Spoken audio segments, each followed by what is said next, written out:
Daryl Mitchell became the second man to complete 1,000 LV County Championship runs this season, but after a rip-roaring start to his Worcestershire side's latest clash with Leicestershire at New Road, the home side let the visitors back in on a fascinating first day. Mitchell won the toss for the fifth time in 6 matches at home against a side which has not won on the road in this competition for 28 matches and not won any championship game in 26 attempts. And the way the first session went, it looked as if that run was certain to continue. They were put behind the 8 ball immediately by both Mitchell and his young opening left-handed partner Richard Oliver, who was playing in just his second first-class match. Bags of boundaries were hit in the first couple of hours as the second division leaders got off to a dream start.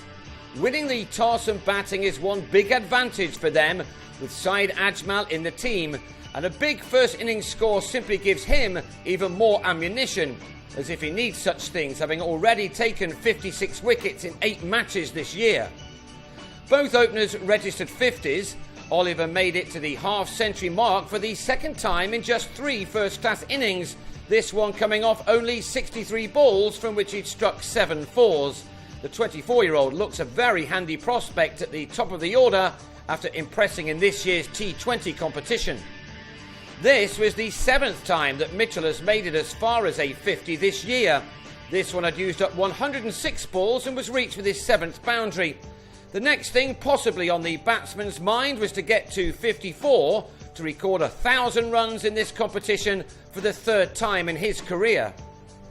His best ever season was back in 2010 when he amassed 1,180 runs in the first-class game, and he should race beyond that this year.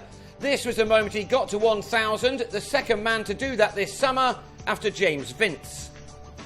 The morning session was very much a one-sided affair, with Mitchell going in at the break on 54 and Oliver on 72, made out of a total of 133 without loss. Leicestershire must have been thinking of a long time in the field as Mitchell picked up the pace of his innings some more on the restart. Josh Cobb gave his 3 spinners plenty of work, but to no avail. The seamers were getting little from this track either, and the partnership for the first wicket moved easily onto 163 in 38 overs.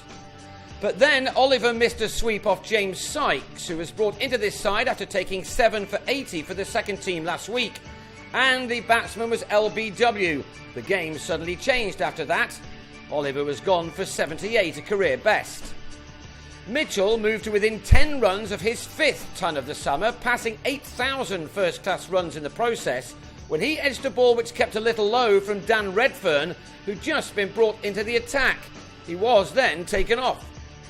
Tom Fell, a man in form, then carried the total past 200 before the home side lost 4 wickets for 21 runs in 10 overs. It was Nathan Buck who caused most of the damage. He bowled Fell for 18 after a misjudgment from the batsman, before he also had Alexei Kavesi caught at the wicket in his next over after the batsman had made a dozen runs.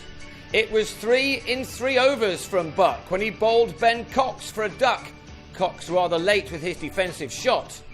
And from 163 without loss and 205 for 2, Worcestershire slipped to 226 for 6 after Joe Leach was bowled by Redfern. At one stage, the home side had lost 3 wickets for a single run. So at tea, Worcestershire found themselves on 228 for 6 the afternoon session, bringing them 95 runs for the loss of those 6 wickets. But Shaikh Chowdhury and Tom Kohler-Cadmore started a fight back for the home team in the evening. This was an important partnership for the home side, who did not want to see the efforts of the morning go to waste against a Leicestershire team which has not won a 4-day game for 2 years, with Ajmal proving to be almost unplayable at New Road this summer, and a man who's already caused Leicestershire significant problems at Grace Road this year. Anything above 300 would be deemed to be a promising total. These 2 batsmen helped out by taking the score to 270, but after making a pleasing 41, Kohler-Cadmore was stuck in the crease and trapped in front by Sykes. 12 runs later, Jack Shantry edged Sykes to jig an ache as Cobb's decision to reject the second new ball in favour of the spinners paid off. That new ball was eventually taken and Ajmal sent it into the distance by going after Buck, the 300 being reached before the close. Ajmal was out in the 98th over. We had 99 in the day, Charlie Shrek having him caught behind by Niall O'Brien for 20.